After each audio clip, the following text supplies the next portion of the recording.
From the News Channel 5 Network, this is MorningLine.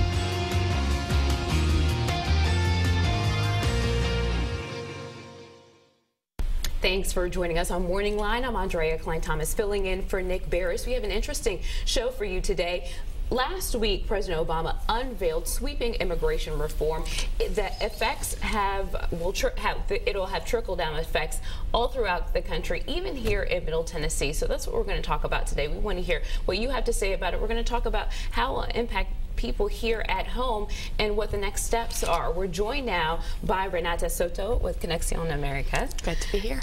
Thank you for being here. And Evan Cathy from the Tennessee Immigrant and Refugee Rights Coalition. Thank you guys for joining us today on this important issue that, we've been talking about a little bit for the last few years. First of all, Renata, let's start with you. Tell us about what the president said. So he moved forward an administrative action that basically allows or invites undocumented immigrants who meet certain criteria to come forward and apply for a temporary work permit and relief from deportation. It affects both young people that came as children before they were 16, who meet certain criteria, who have graduated from high school or a GED program or are in high school in a GED program, who have been here arrived before January 1 of 2010 and can meet other criteria. And then also protects parents of kids who are born in the U.S. and also have been part of our communities for at least since January 1 of 2010, who passed a background check and who are willing also to apply for this process and pay a fee. And it basically, again, is a temporary program that gives them the relief from deportation and a temporary work permit to come out of the shadows and be recognized as the members of our communities that they already are. And what it is that it's a clearer path to citizenship, a clearer path to just getting, that full recognition. So not yet. So one of the interesting and very important points of distinctions that we have to make is that only Congress can really give us comprehensive immigration reform, and only Congress can determine who becomes a legal permanent resident and a U.S. citizen. By nature, the action of the president is temporary and is not as far-reaching. That's why it's only a temporary permit for 3 years, and it's only a decree from deportation for 3 years. And it is temporary in that nature, and that's as far as it can go. Right. We hope that this is then the first steps, and that Congress will then finish the job of giving us comprehensive immigration reform that includes a permanent solution for the people who are already here, hopefully opens a path for becoming a legal permanent resident, and then for people to have the opportunity to apply to become a U.S. citizen, and also to recognize that people will continue to come to the U.S. And so a true comprehensive immigration reform will think about what happens with the people who will need to continue to come to the U.S. in the future for our social needs and our economic needs. Evan, why is this important here at home? Yeah, I think it's really important because for so long, many families have been living in fear of deportation. I think every time, a mom or a dad drives to the grocery store and they're undocumented, they worry that they're not going to be able to see their child on the way home if they get pulled over. So definitely here in Davidson County, but definitely across Tennessee and across the United States, deportations have been through the roof for the past 6-7 years. In fact, President Obama has deported more immigrants than any other president. So this is a pretty large reversal, of course. The president has deported around 2.3 million immigrants over the past 6 years. It's within his powers to defer deportations, and that's what he's done. He's basically said, I'm no longer pursuing working moms, working dads. I'm not going to pursue students. We want to make sure that those folks who are here and who are contributing, they have a way to get on the books, and they have a way to get a work permit and no longer live in fear that they could be separated from their family. So yeah, I mean, this is a huge step forward, but it is only a deferral from deportation.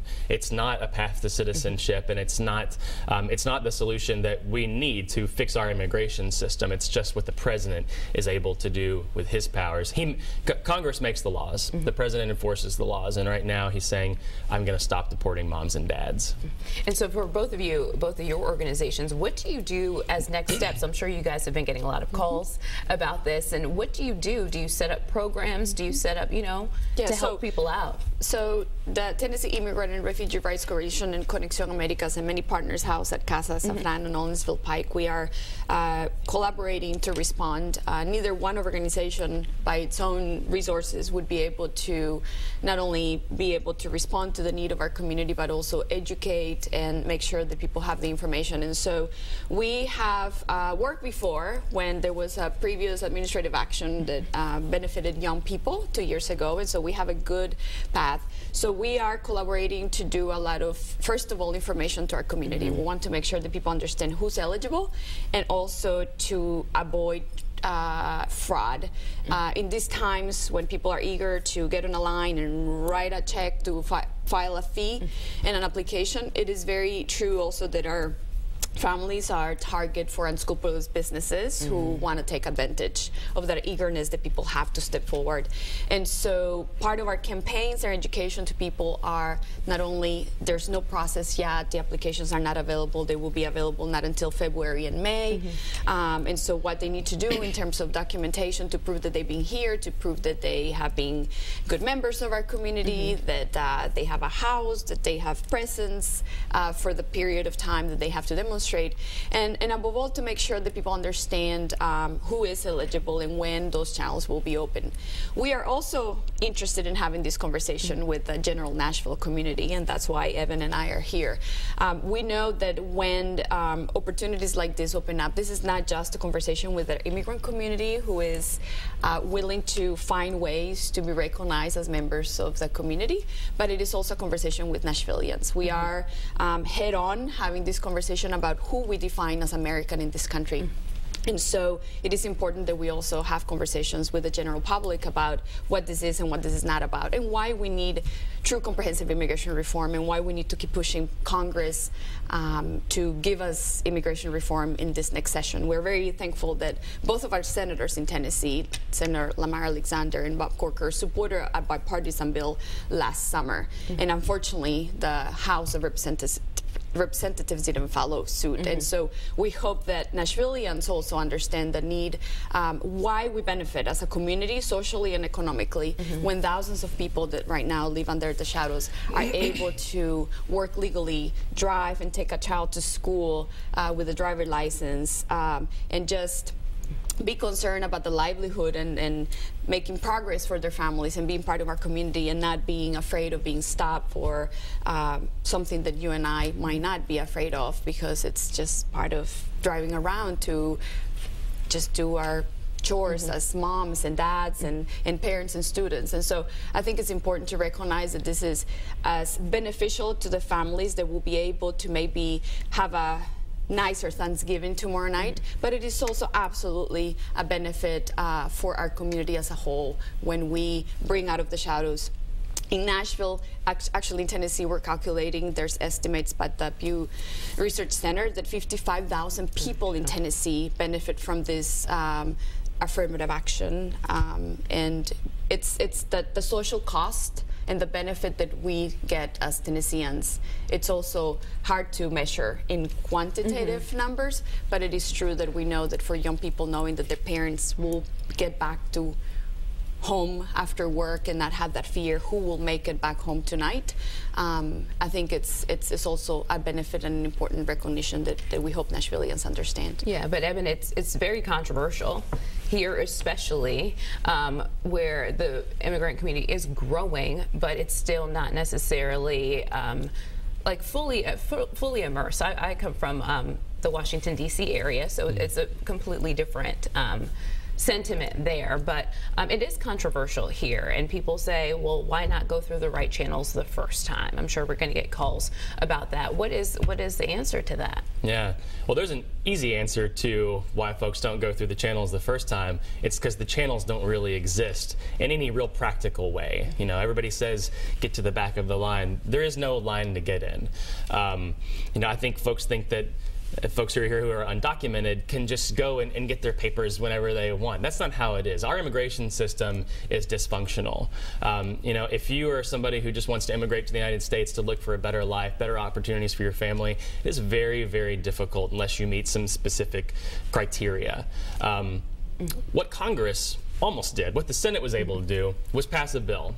That bill would have put millions of people on the pathway to citizenship. It would have reformed our visa system to better create some of those legal channels that you just mentioned, and done some work on our border to add lots of troops on the ground and other things on our border that I actually think we're going a little too far. But the problem with our immigration system is that there's no line to get in. There are no real legal channels that make sense for people to immigrate to the United States if you don't have a family member here already. That bill went through the Senate. It was a bipartisan bill. It was a great effort by our senators here in Tennessee and lots of senators across the United States to really take a huge step forward and to make a big leap in terms of, you know, perhaps fixing our immigration system. It went over to the House and it didn't go anywhere. That was our best shot. That was the best shot we've had in decades of doing something to fix our immigration system. The president has acted in the absence of that bill.